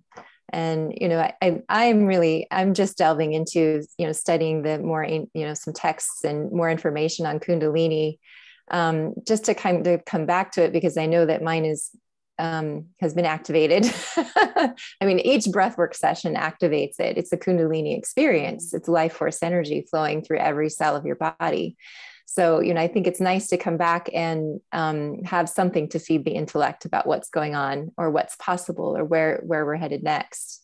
So it's, I think it is important to be educated in the, in the ancient traditions and teachings, but also know that you have the simple basics. If you're doing connected breathing, if you're spending time with the fire, if you're working on purifying your thoughts and your mind and emotional body, you are on the path. You've got it. Right. Yeah. What I love about the breath work with rebirthing, in terms of opening the chat again from the perspective of anatomy of energy, to just spike the Kundalini without clearing the obstructions from the pathways, from the channels, is, a very different experience. But with the rebirthing, it's clearing all of what I call, the collateral channels, superficial channels, pathways through the terrain, through the physical body, that lead into the internal organs. And as you work this gentle way through rebirthing breathwork, all of this has an opportunity to open first, so that when the Kundalini does start moving, you don't have these Kundalini accidents, they call them, these crisis, crises. They're crises, but not nearly as big as someone who's just jumping into breath of fire and stoking that, forcing. And that's why no forcing, no pushing, So. Well, in every breathwork session, in every completed energy cycle, and that's why we're teaching people the completed energy cycle in an individual session, so that you have your time to really complete it. You're raising your Kundalini energy. And Leonard called it balancing, cleaning and balancing our energy body. So he's talking about the concept, and he keeps it with words in a way that we don't create another language that people have to be inside us to even understand what we are talking about. Right. So that's what I mean by simplicity, so that it's easy to understand.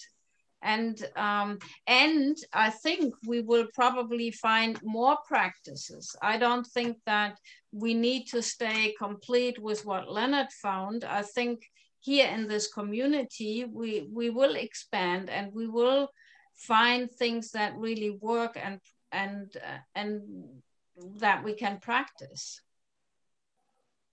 Beautiful. So with Leonard's passing, we are not stuck to his old or his complete teaching. This is an evolution, and humanity is in a deep process and waking up, and we might find more things that work in a very powerful way.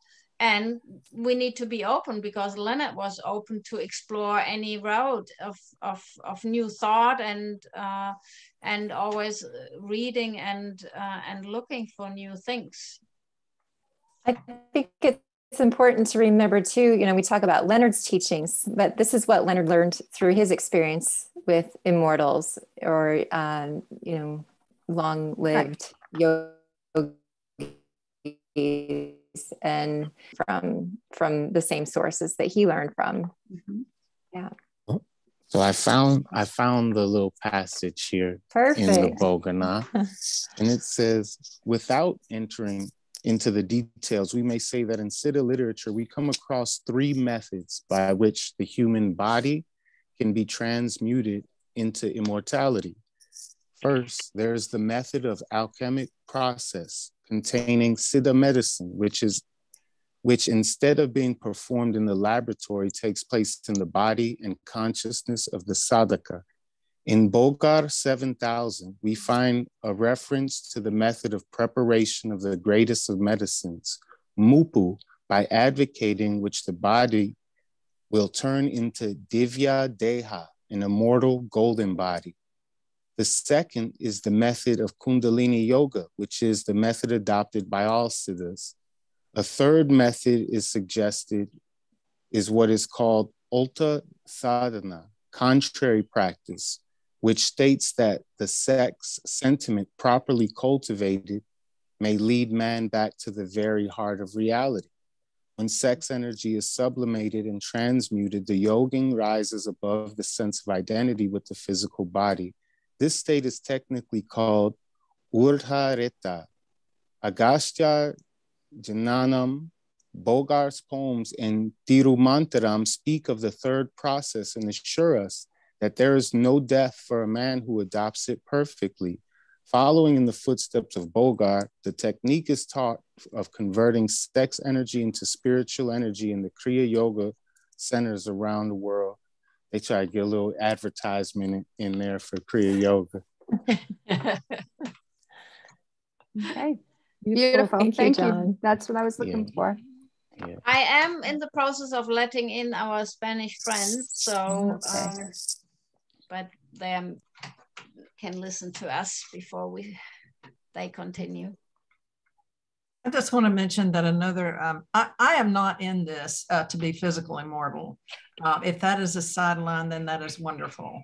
But what I'm really in is for very practical reasons, because just like I exercise in the morning physically, you know, I do yoga, I do different kinds of stretches, then my mental body and my energetic body, all those things need to be handled as well. And so to me, it's more a sense of practical matter more than a sense of enlightenment. Now, in terms of enlightenment, my path is different. And that is, it's been said that there's two obstacles to enlightenment. And one is the belief that if we continue to improve ourselves and to do practices and strive and work and learn everything and clean our energy and so forth, then someday in the future we'll be enlightened.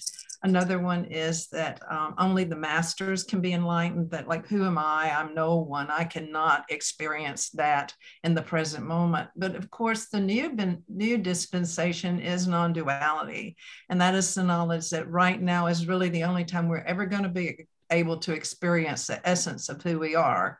And just as some people have their way to immortality, the non-dualist, especially like Ramana Maharshi, has his 3 different key or foundations toward being really radically present, experiencing our essence now. And that aliveness and that passion and that essence, I find, does lead to practices. But the difference is not doing the practices so I can be that, but it's more about really radically being that and see what practices are enlivened or really show up in my life and they bring passion to me, or I'm passionately drawn to those. And so I am kind of maybe a dilettante, or as some people say, a twisted hare. In the Native tradition, a twisted hare is someone that folds many traditions into their lives in order to be their true selves. And so physical immortality, Leonard Orr, all of these wonderful things are a part of the twist of my spiritual journey. None can stand alone, but together they're very powerful.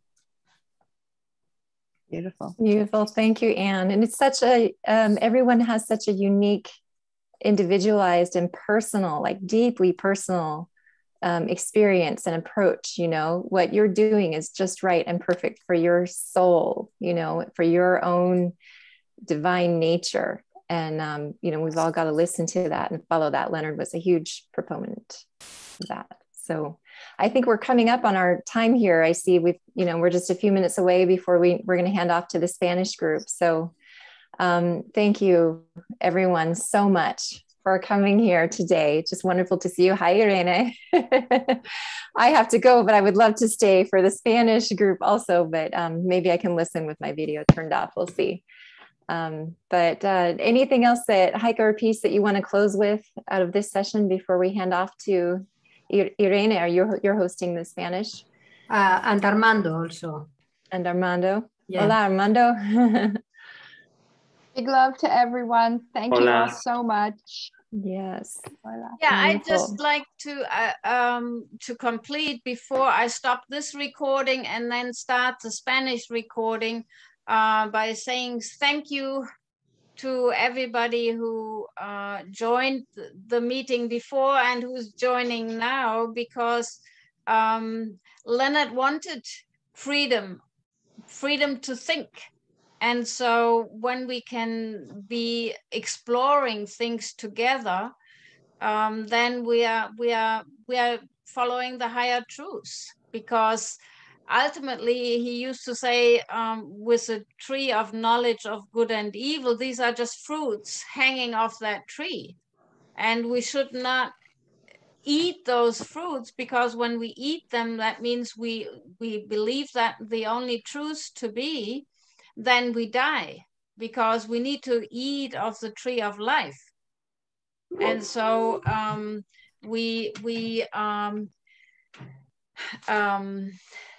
yes, we need to keep exploring. And my computer might shut down. I hope not. I have to run to get the cable. 1 second. Okay, Okay, I'm going to sign off. Big love to everyone. Jai, bye, Peace. Jai. Bye-bye. Thank you, Peace. Yeah, I think Irene, so Heike needs to restart the recording before you guys begin in Spanish. I first have to save the computer, so he has to plug it in first. Yes, that's the Un momento, por favor. Sí. Tiene que enchufar el ordenador. Para que no se apague el encuentro. Okay. So now it's recording already. It's recording for the previous English session. I stopped the recording. And then you start again, no? Yes. But let me plug it in. Urgency. ¿Va a empezar ahora en español o qué? Ahora vamos a empezar a hablar en castellano, sí. Sí. Es que está buscando para enchufar el cable, porque ella es la que, en fin, que si se apaga su cable, se apaga la reunión. De acuerdo. Sí. Okay, I let a few more people in, and we are still live on Facebook, so we are still continuing, and now we are inviting all the Spanish-speaking people. And estamos en directo en Facebook, de hecho, y ahora estamos invitando a todas las personas de habla hispana. And so it's important that you know that we are recording, because you are giving Reba permission to use the recording. Y es importante que sepáis que estamos grabando este encuentro, porque de esta manera estáis dando permiso arriba para utilizar esta grabación. Es importante este punto. Okay, I'm going to hop off, and if I can come back in, I'll jump back in. Sure. Join the Spanish group. But wonderful to see you, and I'm so grateful, everyone, that you're here. I love this community. Thank you very much. Thank you. Sara se despide por el momento. Chao. Chao.